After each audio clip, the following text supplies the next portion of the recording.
Hey guys, welcome back to our YouTube channel, and in today's video I'm gonna show you how to change language on iPhone. So first of all, launch settings on your iPhone device. Now once you come here, scroll down below and tap on the option of General. Now again, scroll down below and tap on the option of Language and Region.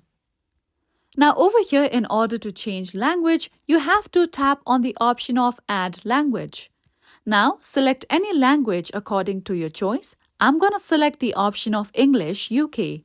Now in order to change language on iPhone, I have to tap on the option of Use English UK as my default language has been set to English US. So if you tap on the option of Use English UK or any other language according to your preference, your iPhone will restart, or you may have to wait for some time until your language is being set on your iPhone device.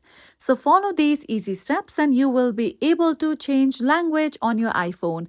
And this is it for today. At last, don't forget to subscribe to our YouTube channel.